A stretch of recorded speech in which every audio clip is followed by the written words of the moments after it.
Ayo Mega berdiri di pun sepati. Wah iya. Sepati ya. Berdiri guru Romago.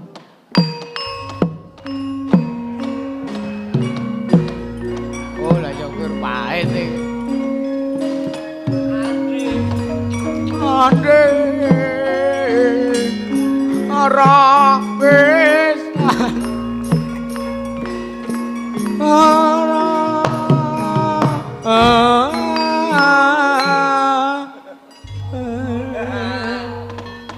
Kok sepate ngeten ta? Nggih manten. Ya kowe uring-uringan kowe.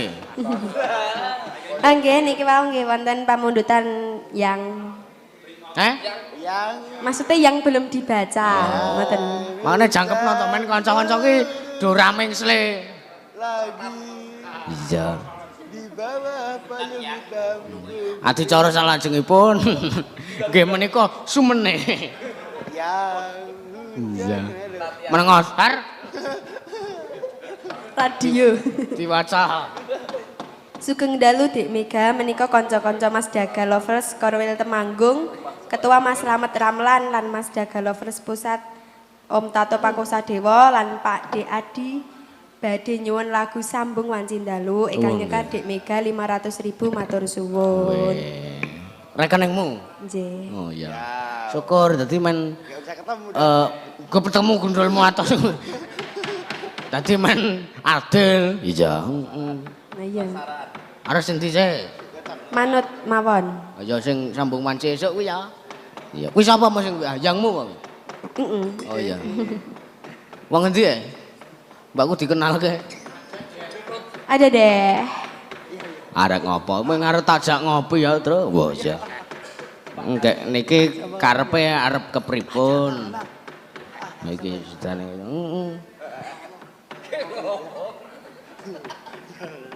Aja omong sapa-sapa ya. Ya sedane lah iya. Nganggo bawa? Langsung kemawon. Oh iya. Iya. Sing gedhe kagunganmu. Nggih. Niki lak sami mawon kalih sesideman ta. Oh iya. Heeh. Arep Sing sidem gedhe pang giling kita. Kang Mas Giling kita. Giling kita. Giling kita. Lu tak Sindalu tak Rupeto sare dut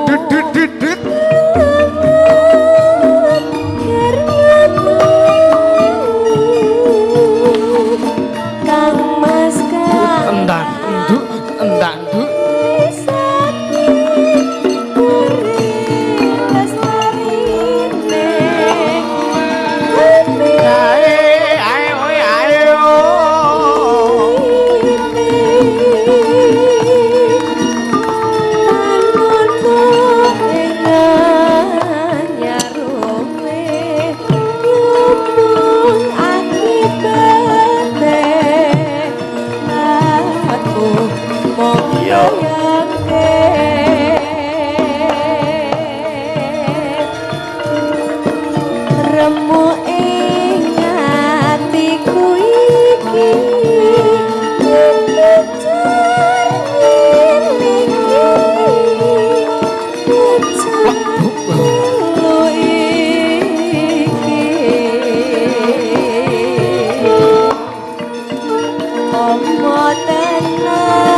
Telan.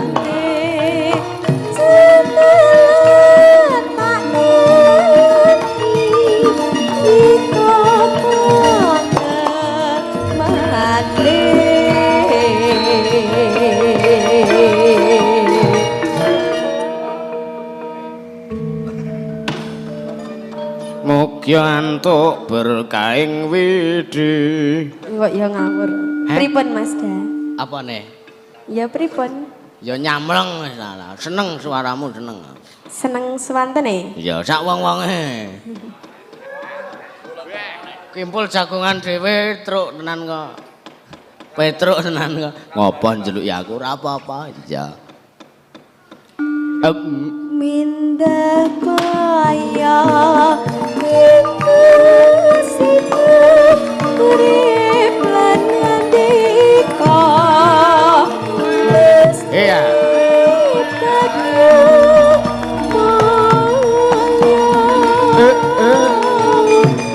Jarair putri lolo Op.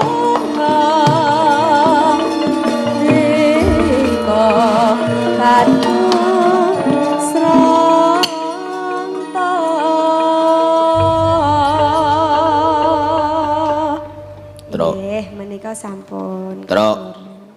Ah. Aku ngelih tenan. Wis gak yusuhan bapak. Iya. Armadi ora meneng wae gak diri ning Slendro. Lak ngelih wetenge ngintir-intir. Apa wis rampung? Sampun. Oh iya, ora omong. Rampung nek wis rampung ki mbok omong. Lah ora digatekke kok. Ngecek. Wah. Ana Civic Turbo liwat wae ya. Tuncung tratepang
marga den prayitna semuriris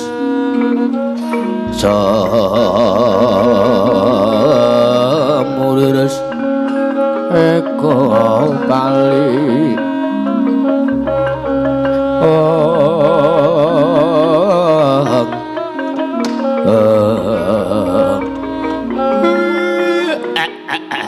embal gegek ugek sadulita emlek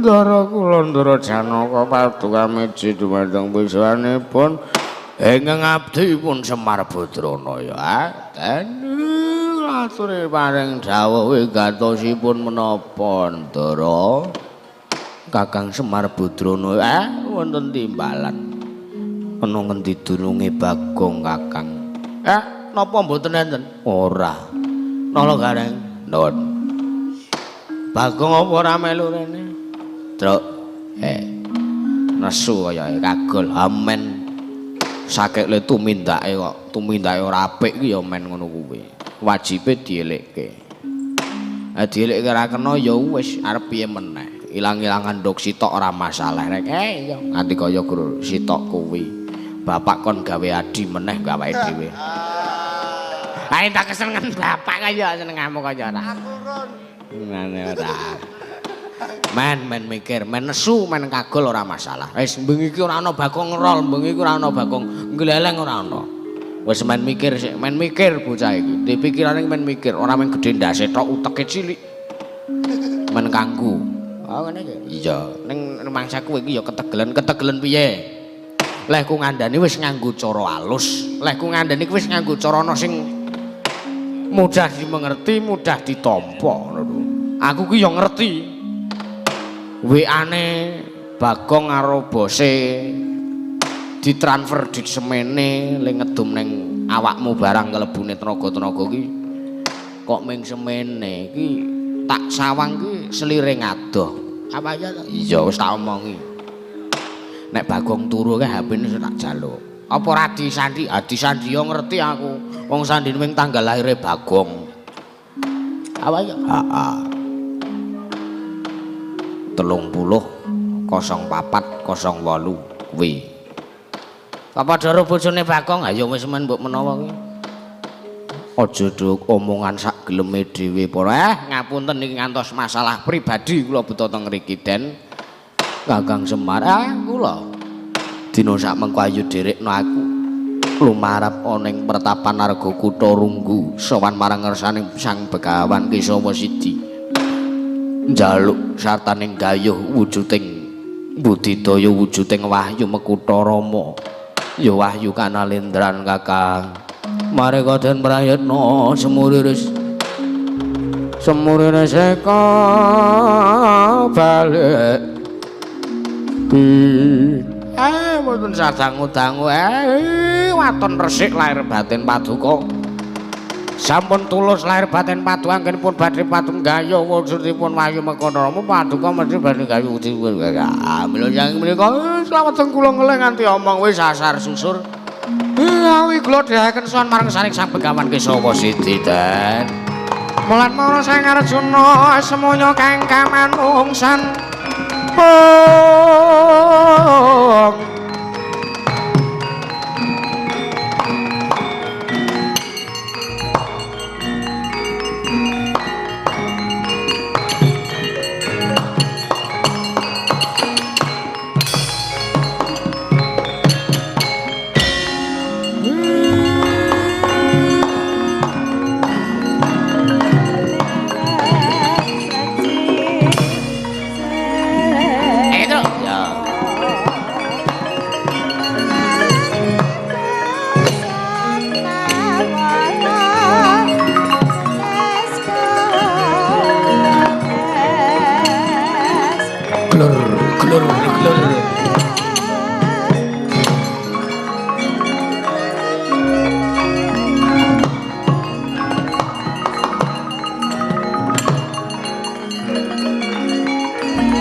Pandha tata kadewe sraya Indriyaksa sara maruta pawana bana margana samirana lan warayang Pancabayu wisikan maku lingan lima Raja Sadi sapeke perbatang Gus sapa dadi jenengmu ana satra bagus tanpa cacat ngadangi kelawan lagune hawa papat kang bakal tumuju golek kasuwargan golek panitisan satra bagus tanpa cacat ngaku sapa jenengmu Gus takon karo aku ora duwe jeneng banjur sapa aku nanging duwe kekasih sapa kang dadi kasihmu Panengah Pandhawa saturing Madukara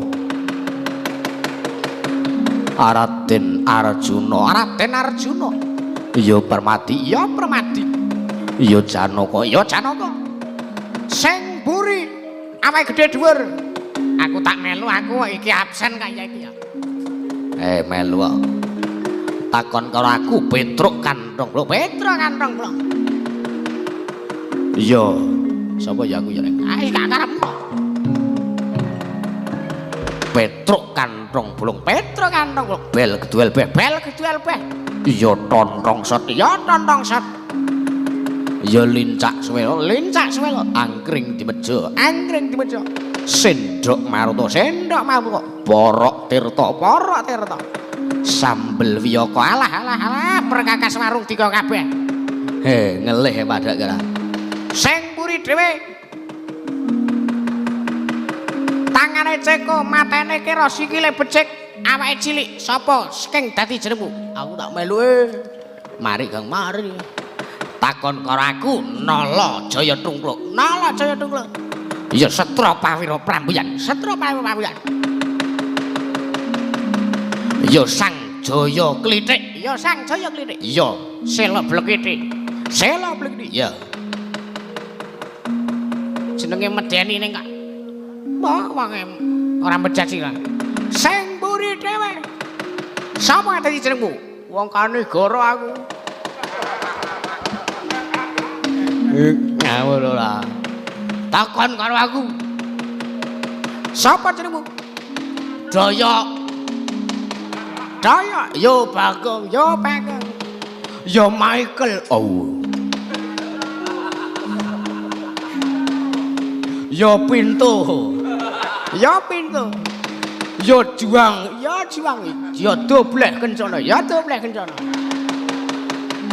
bali takon karo kowe sapa jenengmu takon karo aku hawa papat karo kadang-kadangku bakal golek panitisan mula Raden aja ngedangi dalanku aja ngedangi dalane aku kabeh iki sak kadang ora kena ngadangi dalanku aku bakal marep ning pertapan Arga Kutha ora kena pancet kudu bali apa kelakon aku wani mateni karo kowe majo Cangapati karo saberke perebatan aja ning sampyo kuwandamu mati nek aku jokot siung pengapit panas kamu maju jangkah ra bakal tak tinggal loncat kowe kabeh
Ayya, oh, oi, oh, oi. Aduh. Ayya. Ayolah.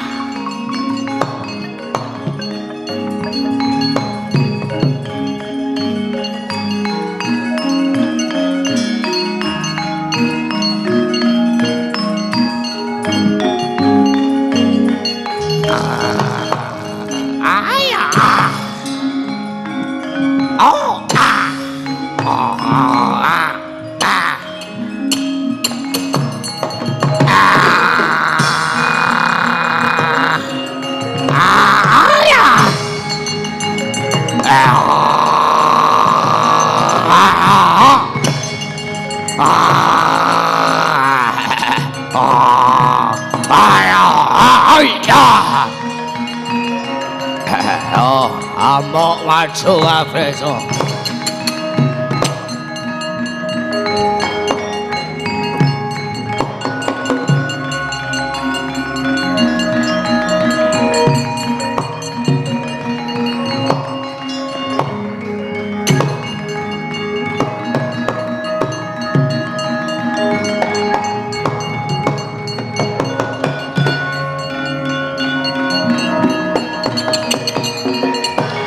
Mareka den prayitna semuri reseka bali dityani kandayani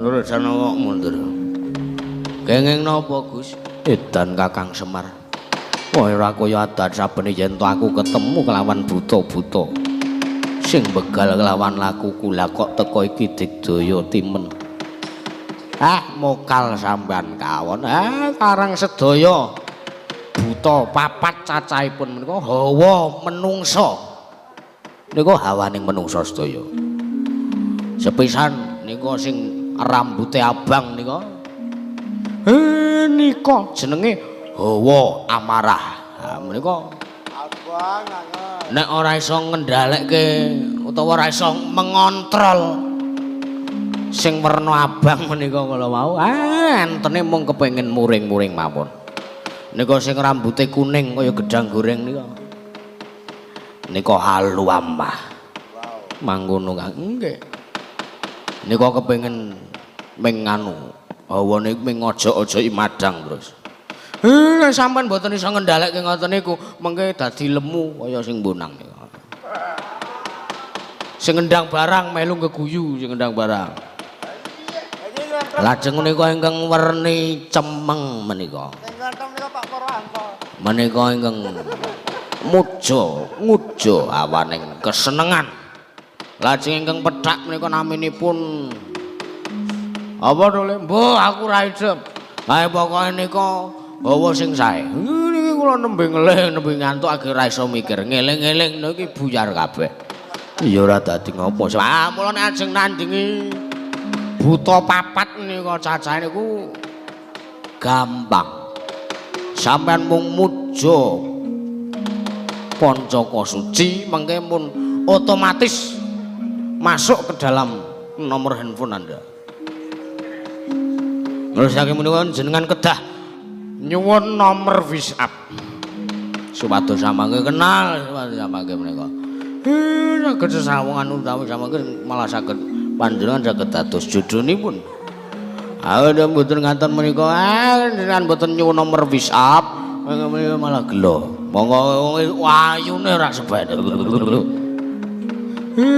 Ala panjenengan niku. Wela dalah Kakang Semar kok malah turu ya. Tak tandangane Kakang.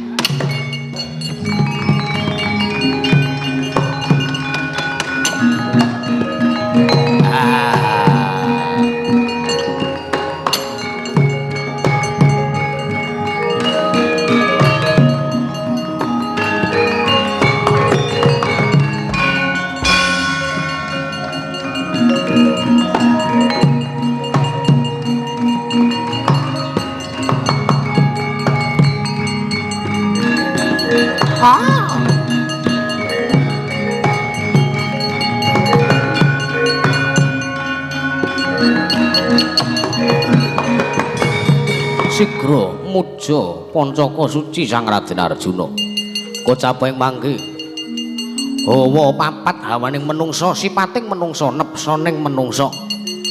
Dupi mulat Sang Raden Arjuna. Dupi pirsa sartanipun midhanget pangandikanipun Sang Prabu Kunto Wibisana ing nguni. Tanggaping gati mangertosi bilih menika panitisanipun hawa papat menika kula wau. Kocaping mangke sigra mancing angganing Sang Raden Arjuna.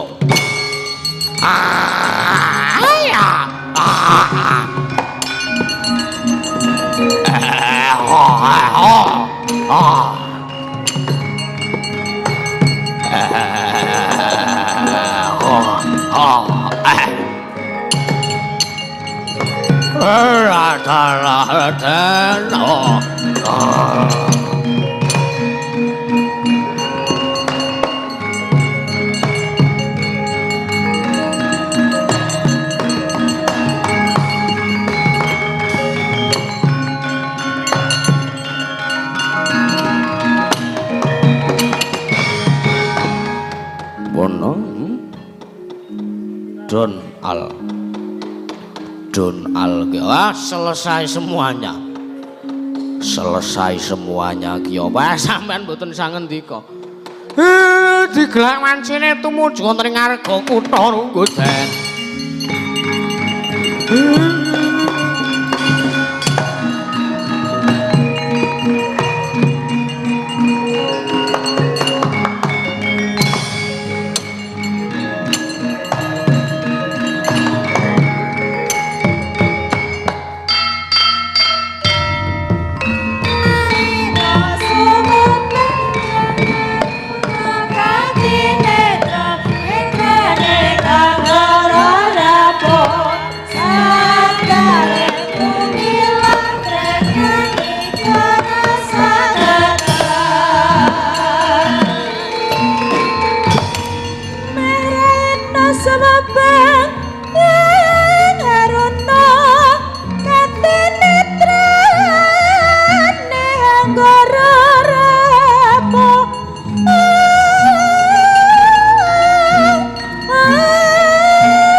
Sumubang yang ngaruna kadinetraning angkorapuh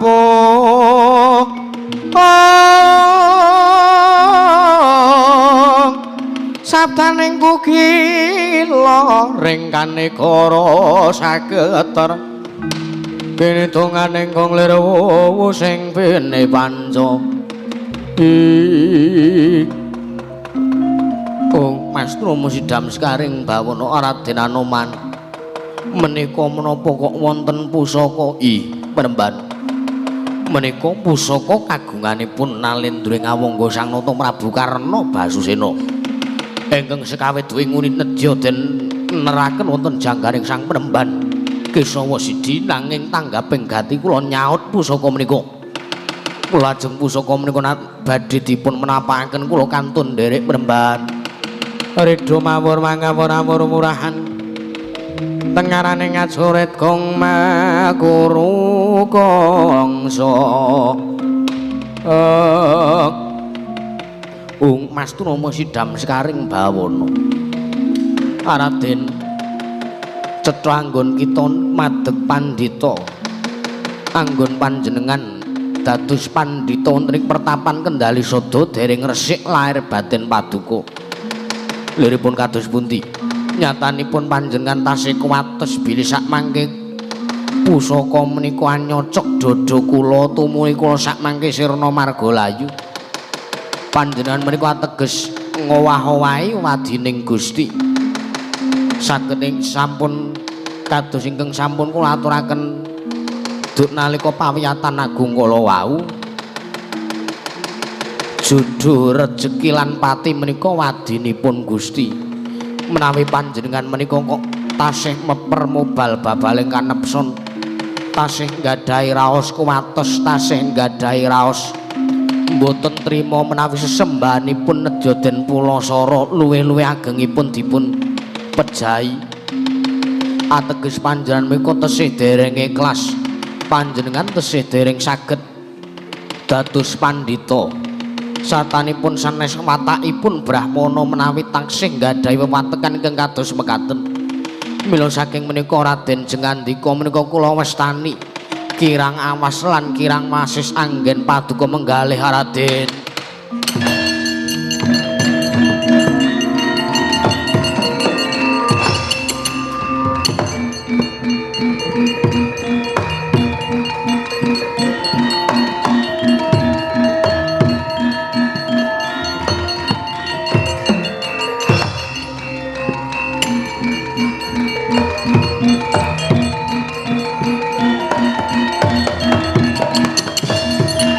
Yata laruta saking kutha sang guru kula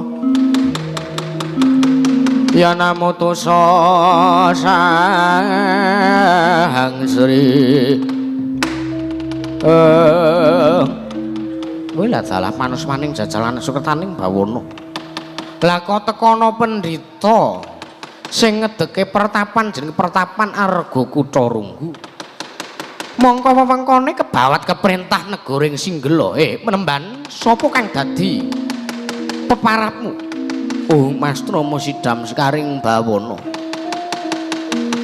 mboten pangling menika Sang Begawan Kunto Wibisana oh lah dalah kowe wis tepung karo aku inggih wonten menapa dene Jengandika merpeki kalian ingkang abdipun Kesawa Sidi welah dalah ngerti yo nggonmu madeg Brahmana iki mau wis nyalahi pranatan hukum wis ngowah-owahi adat liripun kados pundi dene paduka paring dawuh mekaten marata gage sawangan pertapanmu iki wewengkone kebawat keperintah wewengkon negoring Singgela mula Blaka Suta aku ora sarujuk sartane aku ora nrimake yen ana pendhita sing maning usik-usik katentreman negoring Singgela Begawan Kesawa Sidi lan samar pamuring sukma sukma sinukmaya sinukmaya minahya ing asepi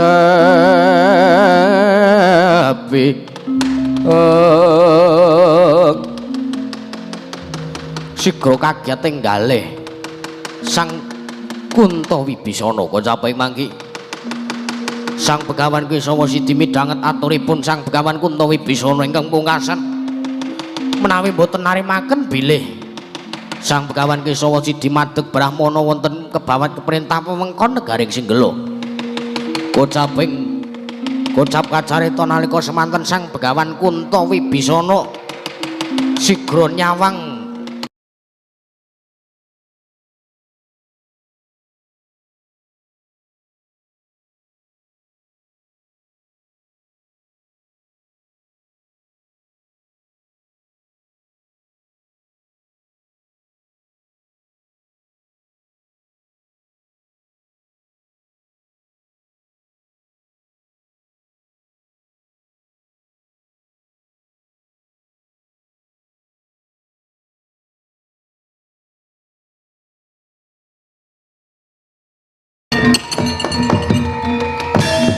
Kagyatri sang kabeh rangu Rinanggul kinempet ke